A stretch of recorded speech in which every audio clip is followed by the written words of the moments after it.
Can I get everybody's attention? We're going to go ahead and start with the next speaker.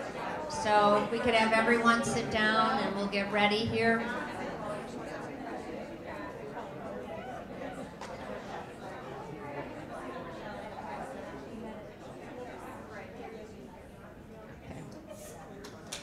Okay, we're all set?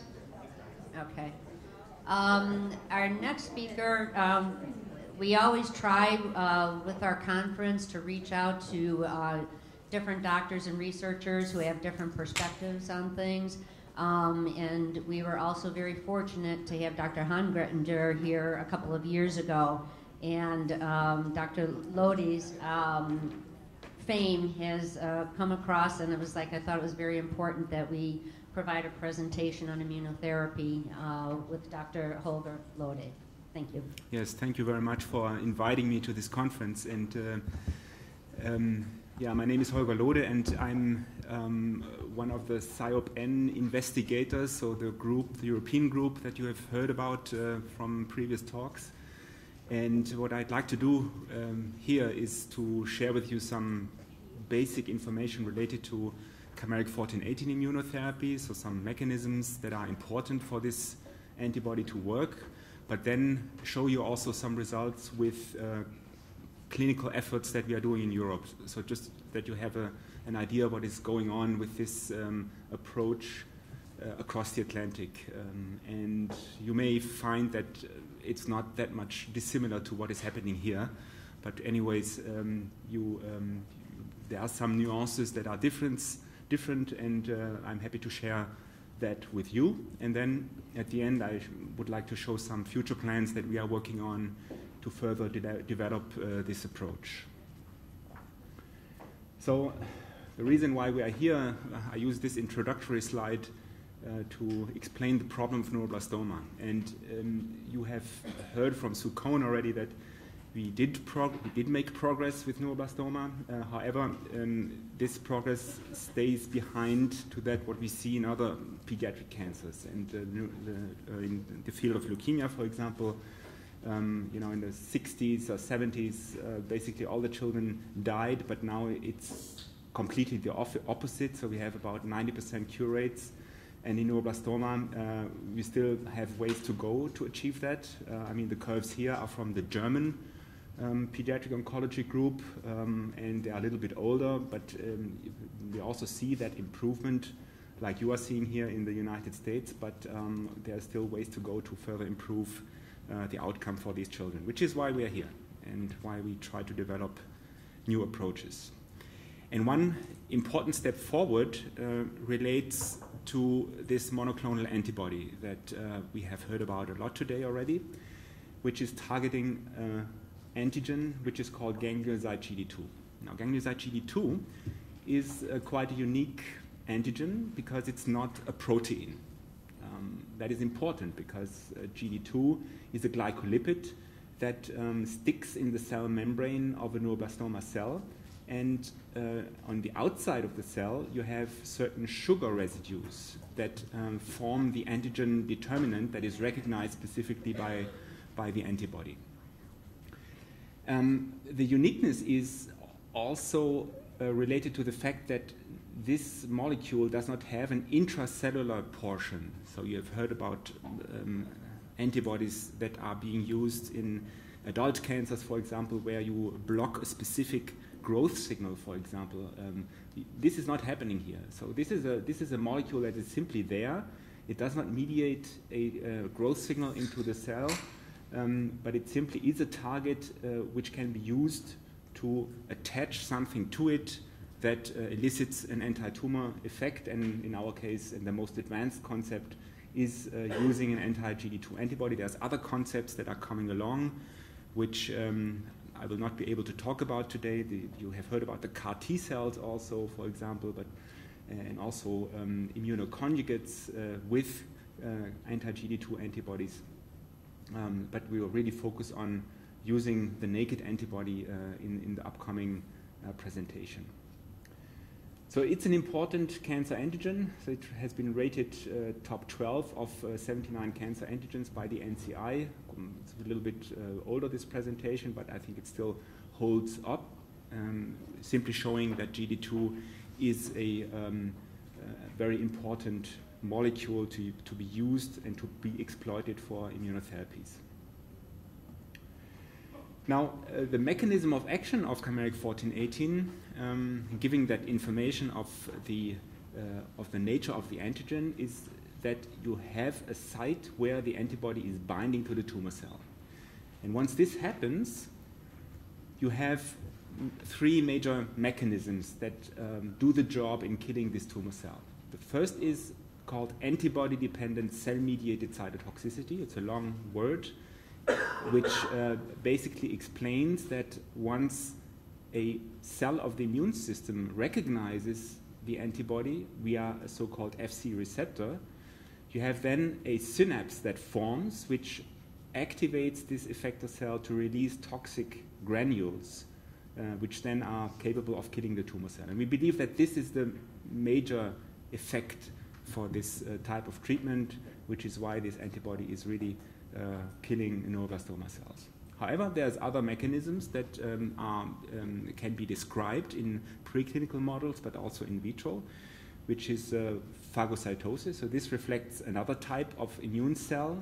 It's a macrophage or monocyte, which also has these Fc receptors, which is then able to phagocytose, or basically eat up these neuroblastoma cells. But whether this mechanism is really important, it's not clear. We can show it in preclinical models, but clinically it's not 100% sure whether this is important. And last but not least, we have also a system in the serum of patients or in humans. And this is called the complement system. So you have certain proteins that cluster together once antibody binds to the tumor cell, and this cluster leads to a so-called membrane attack complex, which disrupts the cell membrane and then also leads to the death of such neuroblastoma cells. Now, you can spend a long time talking, but it's easier is to simply visualize this in a petri dish, and I think this is quite straightforward here. So you see 3 neuroblastoma cells, and you see chimeric 1418, which is added to the petri dish. And these small cells here are the leukocytes. And when you watch this movie over time, you see that, first of all, these cells don't really know what they are doing.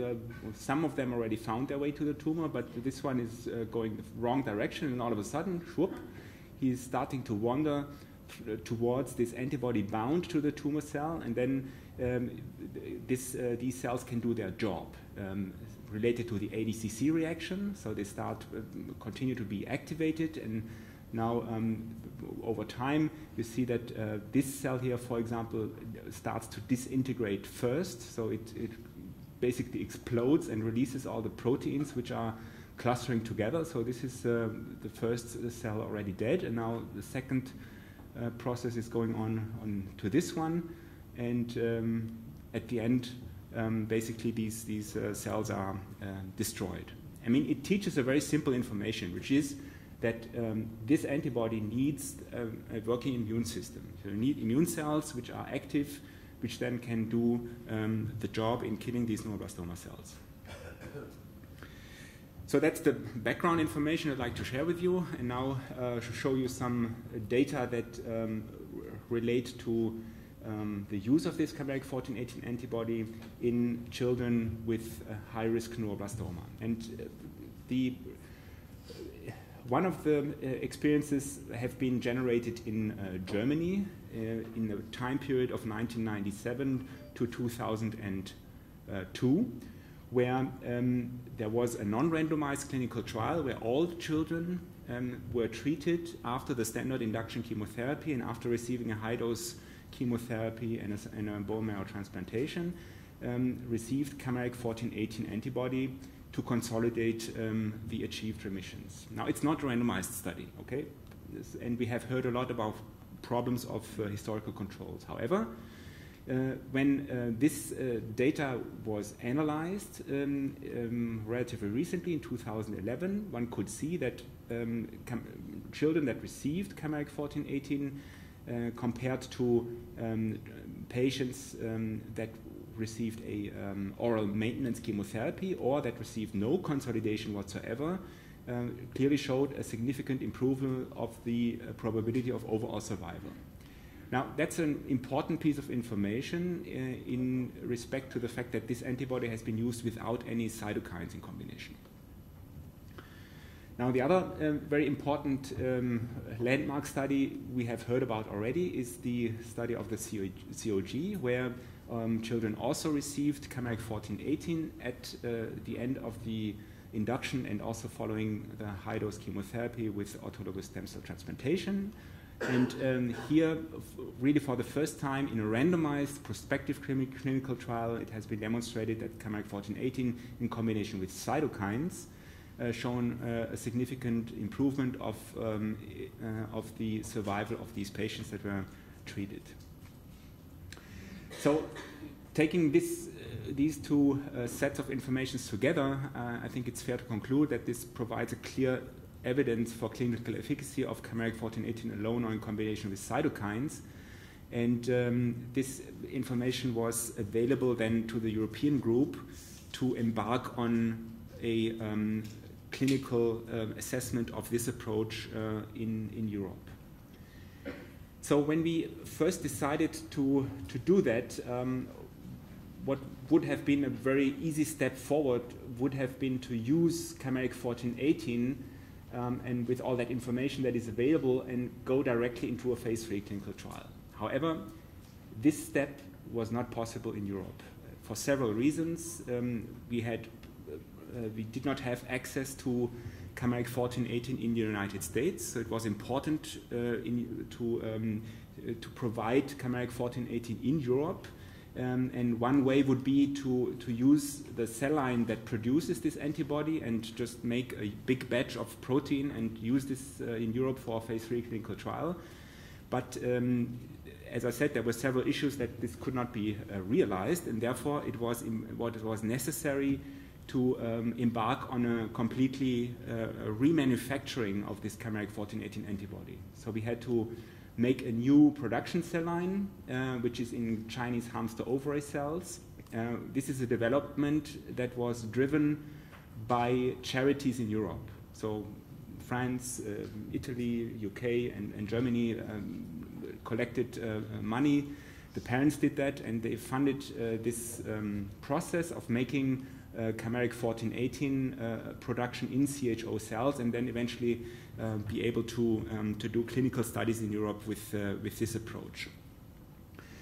So this was eventually successful in establishing a GMP manufacturing process. However, if you do something like this, you change the way how the protein is produced, and that in front of regulatory authorities would not allow you to use such a product into a clinical trial. So you need to re-establish the preclinical work, so antibody structure and function, pharmacokinetics in mice, and then also do bridging studies to make sure that this molecule does not have unexpected changes in the toxicity profile, and also reassess the pharmacokinetics in patients.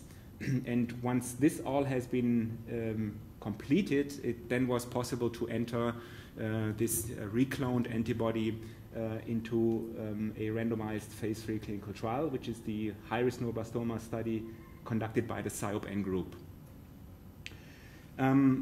We're very happy that at some step of this circle here, we had a small company that started to contribute to this process, and also have now a manufacturing process available that is also capable of producing for a market, and we are very fortunate that this is something that has a clear perspective.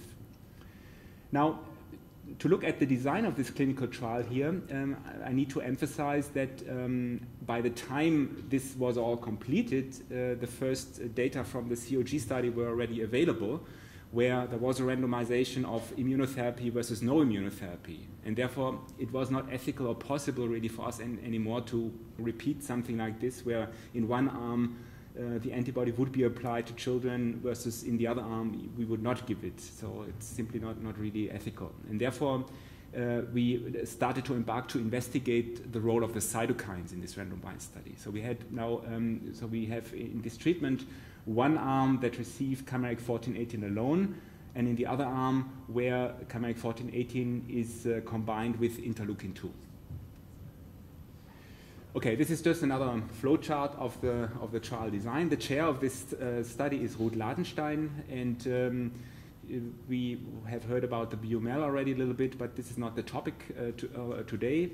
The topic is really this randomization of chimeric 1418 given in a standard fashion, which is on 5 consecutive days in Europe, where we also give 100 milligrams per square meter per cycle. So it's the same dose like it is given in the United States, although here it is 4 days, 25 milligrams per meter squared.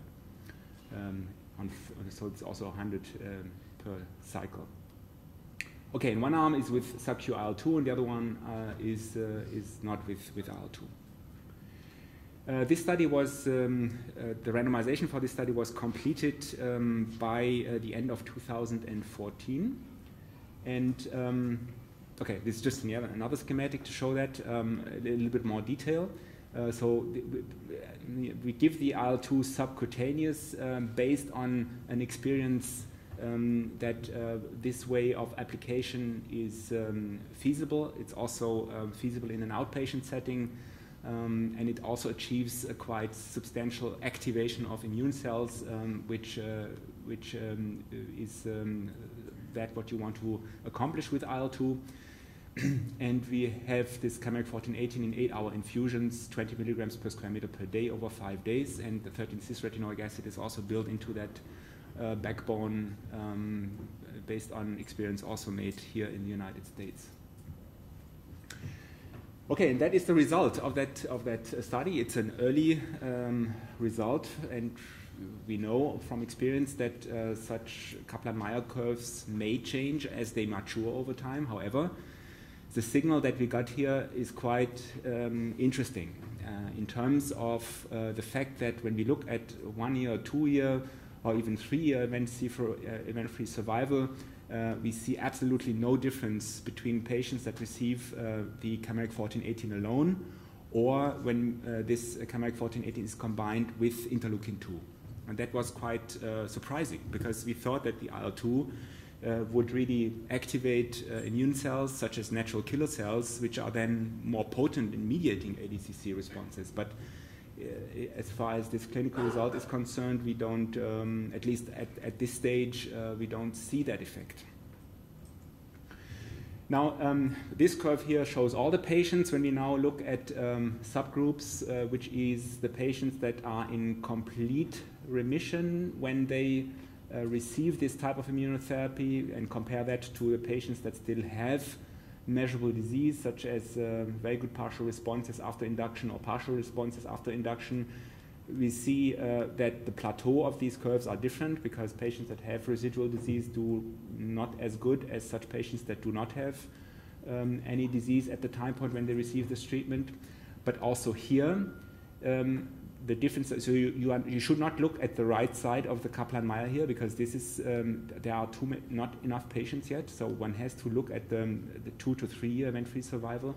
And also here, there is no difference between chimeric 1418 with or without IL-2. So it basically stays the same, that the IL-2 here, at least in this particular trial, doesn't add to the benefit of that treatment. But what happens is certainly, and some of you that were receiving this type of immunotherapy can probably share this impression, is that if you add IL-2 to chimeric 14/18 treatments, you see a higher degree of toxicity. And this is looking at grade 3 and 4 toxicities and at the odds ratio. And you probably cannot read this, but it's not so important. You can get an impression that the shift of the toxicity is towards the arm where the patients received IL-2. So there's more toxicity, more fever, more pain, more capillary leak syndrome, and more hepatic toxicity, more organ toxicity, in contrast to the patients that did not receive the cytokine.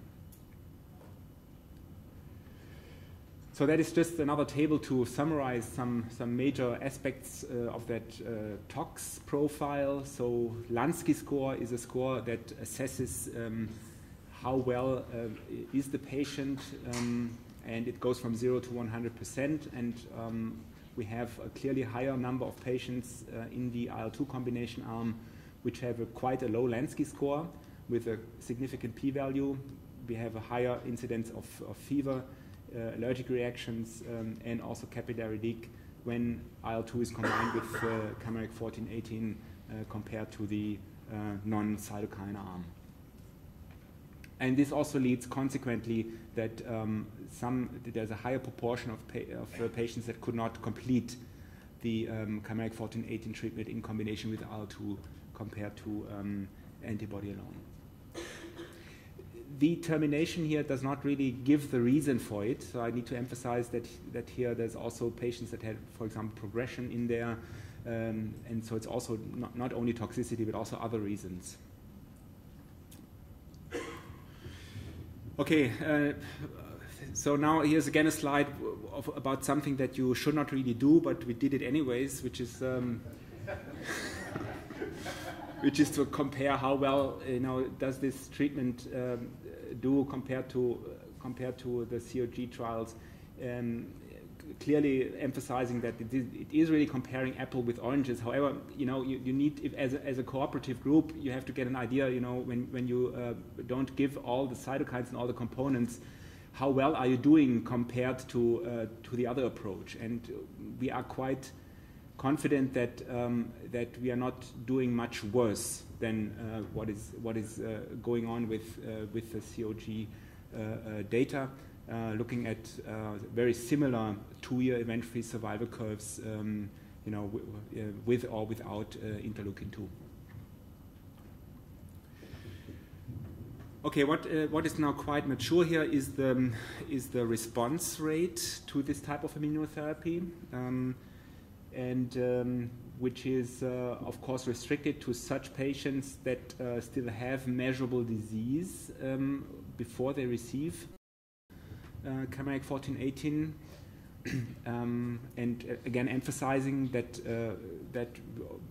of course you cannot assess this in patients that have a complete response after the induction. Only patients with measurable disease after the induction treatment can enter in such an analysis, and it was quite encouraging to see that there is further responses during that immunotherapy. Now this is also has to be taken a little bit with a grain of salt because there is carryover effects from the high-dose treatment. However, it is encouraging to see that there are further responses during that immunotherapy part of the treatment, which then, when you calculate all these numbers together, you can give this a number here, which is 51%, which is, I think, quite reassuring that this treatment also works when you still have measurable disease in this situation. Okay, here I'd like to briefly summarize the experience that we have made so far with chimeric 14/18 in Europe. So frontline studies without evidence of disease at start of immunotherapy have quite similar OS and EFS rates with or without IL-2. So this questions the use of IL-2 at the moment. We are pleased to see that we are not doing much worse compared to the North American studies, where the treatment is given in combination also with GM-CSF. And we are also quite encouraged by the fact that we see responses to that treatment. So it's not something that you can only give to patients in a complete response to further consolidate, but it may also be quite active in patients that still have measurable disease after induction treatment. How much time do I have left? I have no watch, I'm sorry.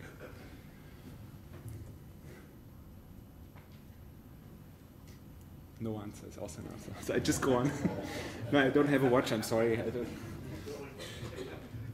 Okay, I would like to move switch gears a little bit now and talk about relapse refractory patients, which is something that is quite a challenging situation if a patient has a relapse after frontline treatment, and we wanted to explore the use of this type of treatment also in this situation. And in order to do that, we aimed at a goal to address an important problem that comes along with that treatment, which is the induction of neuropathic pain. I mean, GD2 is expressed on pain fibers, and the antibody binds to those pain fibers, and when this is happening, you have this need of quite heavy co-medication with analgesic drugs. And we wanted to study whether, by changing the mode of administration of this antibody, we can eventually do something about this pain problem. And there's two pieces of evidence that you could actually do that, one of which is done also by Paul Sandel and also Dr. Schusterman, detailing that the maximum tolerated dose of U1418 IL-2, which is an antibody cytokine fusion protein, is 12 milligrams per square meter, so it's about half of the amount that is given, with chimeric 1418 without this fusion. And here the dose-limiting toxicity was not pain; it was inflammatory side effects, indicating that it may be related to the dose that you actually give in a certain time frame. And this is also something that you can learn from clinical experience. So if you have a patient where you give the antibody over a short period of time, you have pain sensation, and you cannot manage the patient with morphine or whatever you give. What you can do is you decrease the speed of the infusion and then facilitate this particular side effect. And we took this idea forward and created the hypothesis that a long-term infusion of this antibody may improve the pain toxicity profile. And this is now quite significant number of patients that were treated with this concept. First of all, we had a quite substantial compassionate use program at my site where we looked at this, which is completed 2013 with a total of 53 patients. And we also have now developed a clinical study with that concept, which aims at a total of 284 patients. And I'd like to share some information with you related to this particular approach. So first, the compassionate use program. So what we did here is we changed the mode of this of the chimeric 1418 application. So we give this antibody not on 4 or 5 days, but on 10 days, and we give it continuously. So it's not short-term infusions, but really a continuous infusion over 10 days. But we stay with the same amount of antibody, so it's still 100 milligrams per meter squared. So the IL-2 is still a part of that treatment, because when we started that, we didn't know about the result of the high-risk study, and therefore we have the IL-2 implemented into that particular treatment schematic, and also the 13-cis-retinoic acid was in there. Okay, well, what did we see with the pain toxicity? We looked at the IV morphine usage, and we have we started with a standard amount of IV morphine, and what we see is that when we start this treatment with chimeric 1418, we can dial down quite fast the IV morphine in cycle 1, and already in cycle 2 we need less morphine here, and it can be dialed down even faster, and in cycle 3, 4, and 5 there's only a small portion of patients that actually require any morphine anymore, and the treatment is quite well tolerated. What is interesting for us to learn is that IL-2 adds quite substantial to the pain toxicity. I have no idea exactly why that is, because we think that the pain induction is really a complement-driven side effect, so these seroproteins that cluster together, and IL-2 stimulates immune cells, and therefore it was not, scientifically it's not clear. So it may be that IL-2 simply makes the child very sick. They have flu-like symptoms, so it may be a subjective effect that we see here. But anyways, what we see is that the use of IV morphine in patients that only receive chimeric 14/18 is much lower. So already in cycle 1, I mean, after 3 days, no morphine necessary. Cycle 2, only a few patients. And cycle 3, none of the patients need any IV morphine. So this gives at least quite some interesting signal that we do something positive with this type of delivery method. When we look at the overall toxicity, also here we see a quite favorable effect. So when we use a long-term infusion, we see less capillary leak syndrome, less pyrexia, less urticaria, less neuropathic pain. So overall, I think that looks quite promising in terms of achieving a more feasible type of treatment. But how are we doing in terms of response? I think that is even more important. I mean, if you change an application method, you want to make sure that the treatment is still working. And to make a long story short, the question is yes. So we have, in this cohort, we have 35 and 37 evaluable patients for response. And when we look at, this is relapsed refractory patients, when we look at these patients, we see 12 at mid-evaluation. So there were 5 cycles that were applied. So mid is after 2 cycles and end is after 5 cycles. So we see that even after 2 cycles already, there's a quite significant response rate to this treatment, which stays quite robust until up to the end of the treatment. Now, again, something that you shouldn't do, but in a one-arm study, it's the best that you can do, is to again compare to historical control. What we have available in Europe is a quite comprehensive data set from the Italian cooperative group. And we also only included patients that had modern era treatments in order to make a matched control here. And also balanced for MIG-N amplification, so all these risk factors that we know of. And so when we look at only the relapse patients in our cohort, this is the overall cohort, we at least think that something is happening with this type of treatment. I think that's all you can say at the moment, because you need really randomized clinical trials to confirm such an effect.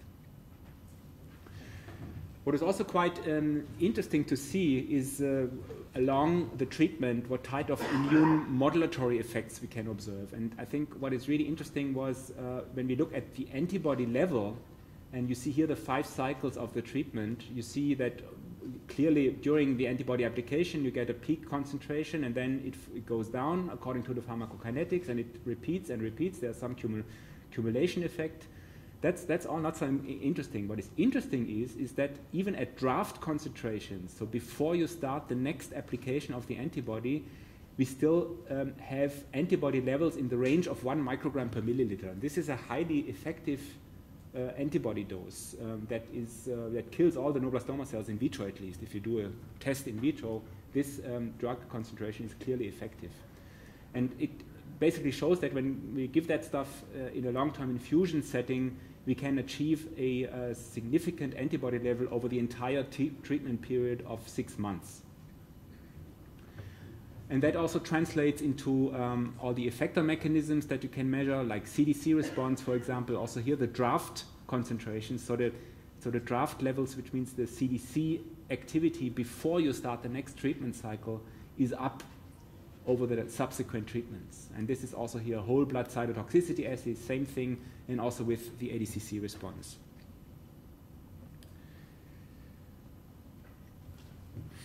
Now, this is now more looking into the science behind that, which I think is very important and also quite interesting. And this is looking at the level of ADCC that you achieve in cycle 1 on day 15. And if we separate our patients into 2 groups, one group achieving a higher level of ADCC, so this is ADCC above 15%, and compare this to a patient group that only achieve a lower level of ADCC below 15%, and we apply this information to our Kaplan-Meier analysis, we can show that patients that have a higher level of ADCC have a better probability of event-free survival compared to patients that do not achieve a good ADCC response.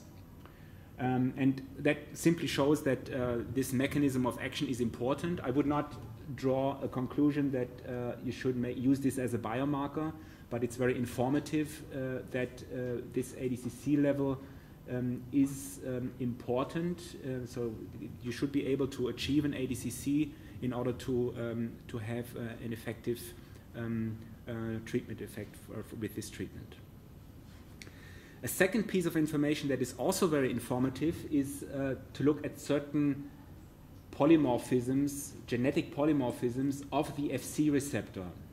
So just to recall you, the Fc receptor is a molecule on natural killer cells that recognizes the antibody. And this part of recognition is important for NK cells to then kill the neuroblastoma cells. And humans have different Fc receptors in terms of their antibodies, of their protein sequence. So some humans have a high affinity, and some humans have a low affinity of this Fc receptor to anti-GD2 antibody. And when we apply that information to our treatment effect, we can demonstrate that patients with a low affinity of Fc receptor polymorphism, they have a worse outcome compared to patients with a high affinity. So again, this is not a biomarker, but it clearly shows that the effect ADCC and recognition of the antibody by immune cells are very important mechanistic features for this treatment to work. Okay, now the last part I'd like to just briefly reassure you that we are not only doing compassionate use studies, because we're also doing real clinical trials. So this information of the compassionate use has been transferred into a study. It's called the long-term infusion study, where we assess this in a prospective fashion. This has two parts, this study, one of which is the top part here, which is completed. 124 patients have been treated with this approach. And when this information of the high-risk study came out, we amended that protocol with a randomization question where we take out the IL-2, because I think it's important also to show what is really the role of IL-2 in this context, and we are very curious how this study will turn out. So we are halfway through, and last patient in will be end of this year. What we can already look at is the response rate of the first part of the study, which is completed. So we have 124 patients here, and 78 patients were evaluable in this respect, and we see similar response rates like we observed in the high-risk study, in the range of 40 to 50%, which is, I think, a strong signal that this type of treatment can do something also in the situation where you still have clear neuroblastoma measurable in the relapse situation. Okay, what are our future plans? So future plans are really not clinical trials yet, so we are working towards clinical trials. And I'm sure that you have heard about anti-idiotypic vaccines, because this is an approach that LSU has been done already here in the United States.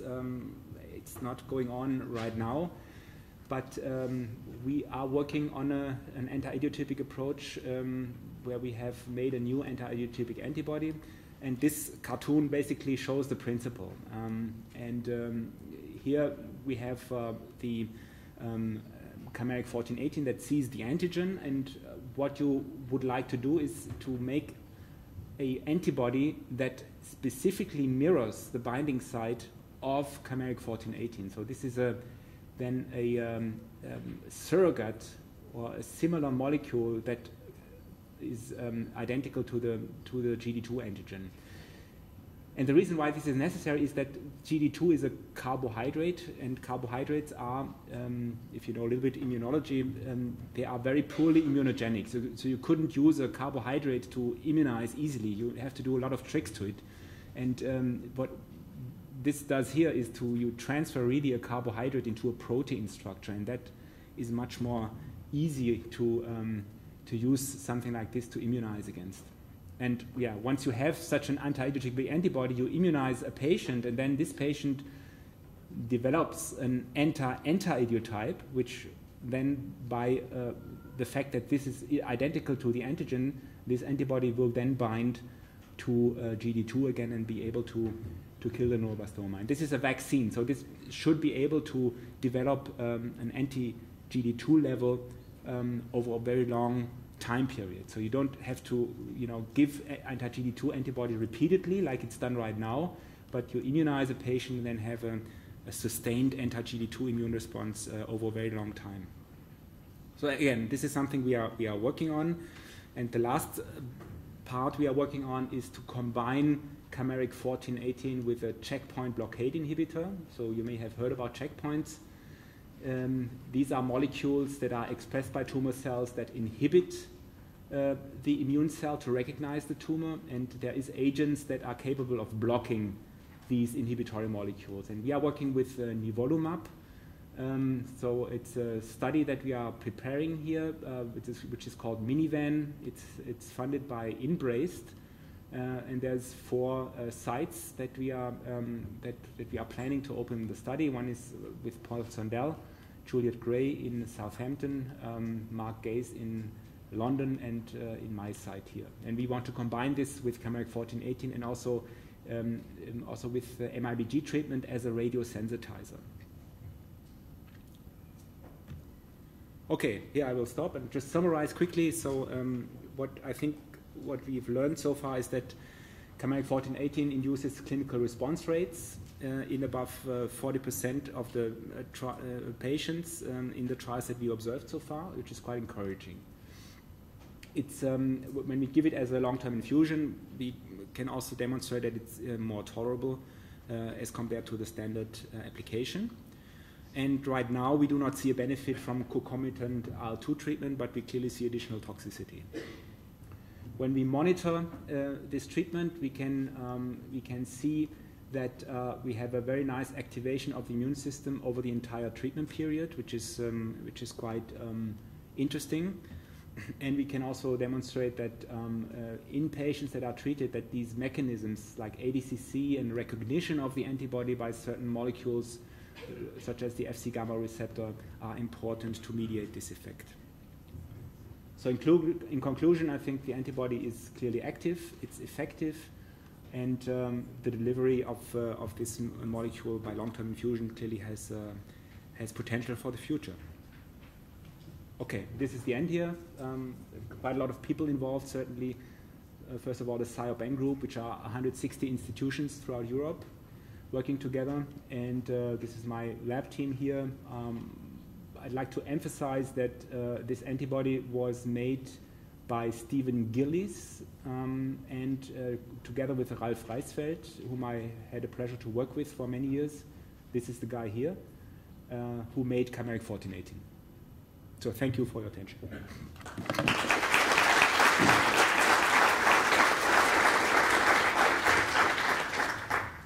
Happy to take questions, of course.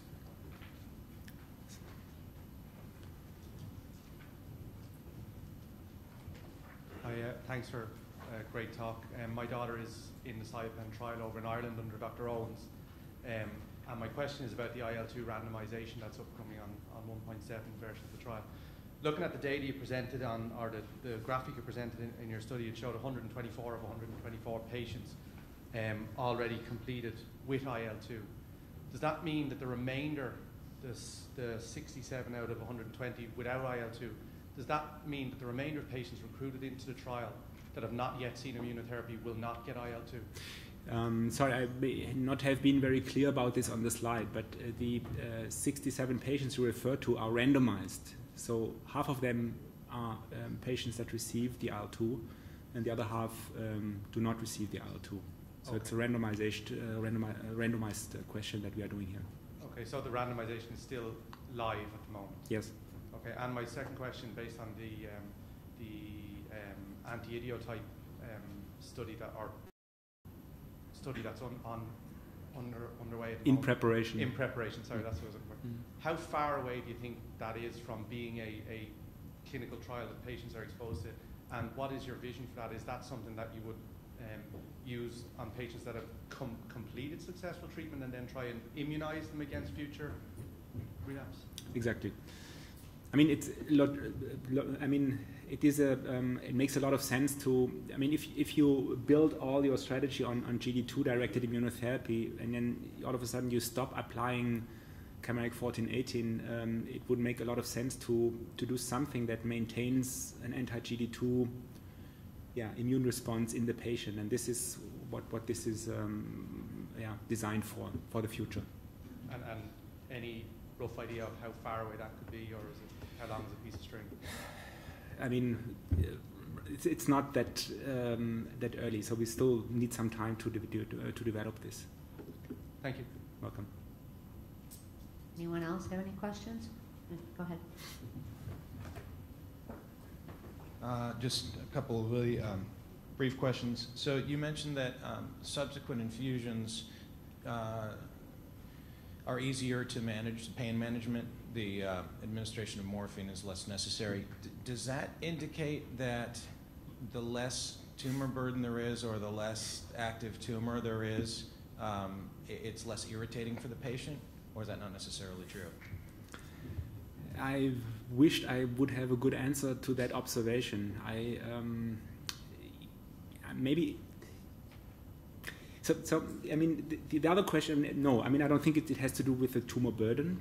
I mean, another question that is more worrisome is, does it indicate efficacy of the treatment? So in other words, you don't have pain, does the treatment work at all or not? And I think this correlation you also cannot draw. I mean, there is no link between pain level and effectiveness of the treatment as far as we understand our data right now.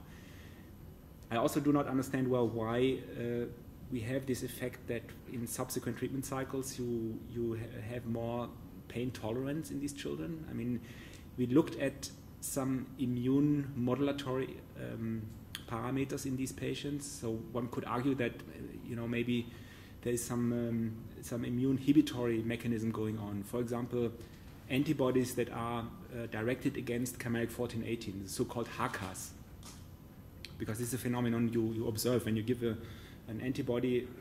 The human makes an immune response against that antibody, which you call HACA. But also here we cannot find a correlation between pain level or reduction of pain level and the development of a HACA response. We also looked at so-called regulatory T cells, which are cells that inhibit cellular immune effects in patients. Regulatory T cells are in particular upregulated when you give IL-2, by the way. And also here, when we look at the level of regulatory T cells, we cannot, it's the same, irrespective of if the patient has pain or not. There's no difference related to the level of regulatory T cells. So we're really working on getting an information or a mechanistic explanation for this, but I can't right now. I just can observe the phenomenon and describe it. Okay, and then just real quick, the last question.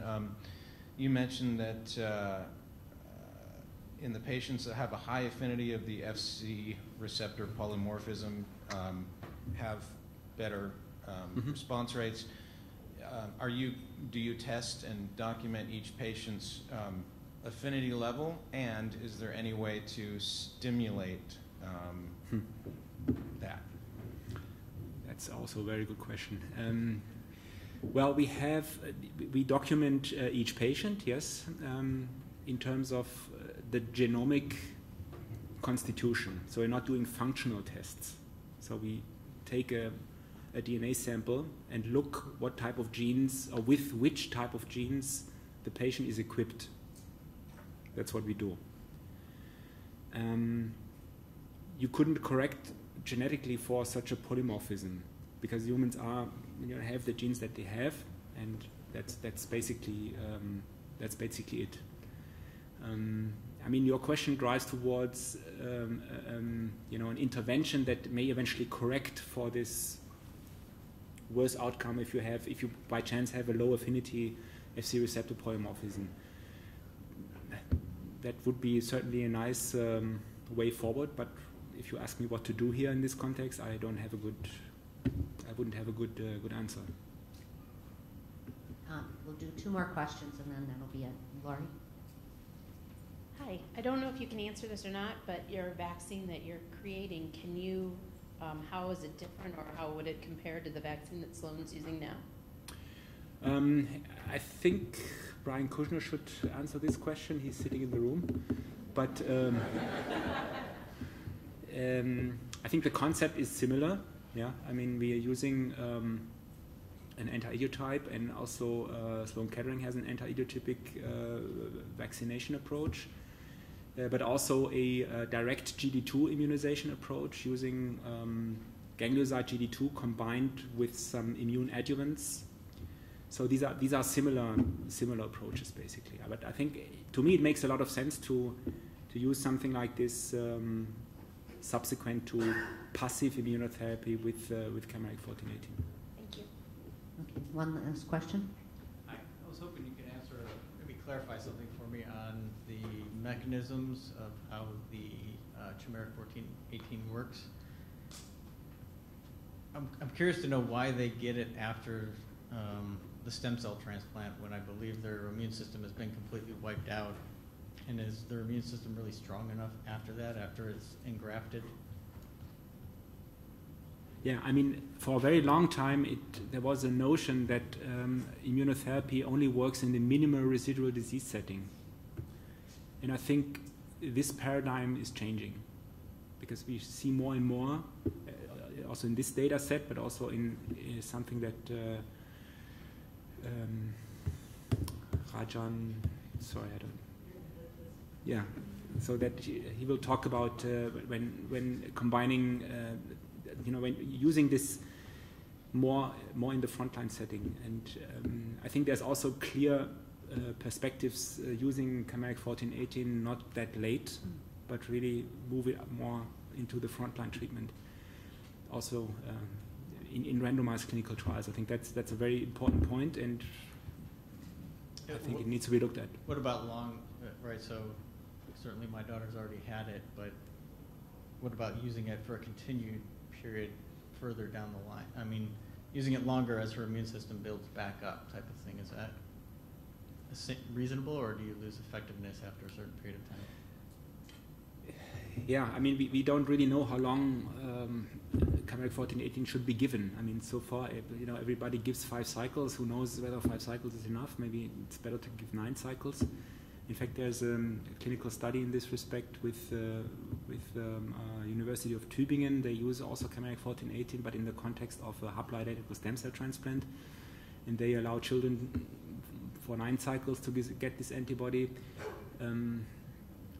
So to be honest, we don't know. I mean, length of treatment is another point that needs to be assessed, and whether there's a further benefit if you prolong the treatment, let's say 6 months versus 12 months or something like that. But again, I mean, the idea is similar to what I have just spoken about, which is to maintain a GD2 directed immune response in such after passive immunotherapy. I think it makes a lot of sense to think along that line, and you could just continue giving chimeric 1418 or vaccinate. Okay, thank you. Okay, thank you, Dr. Lode. Thank you.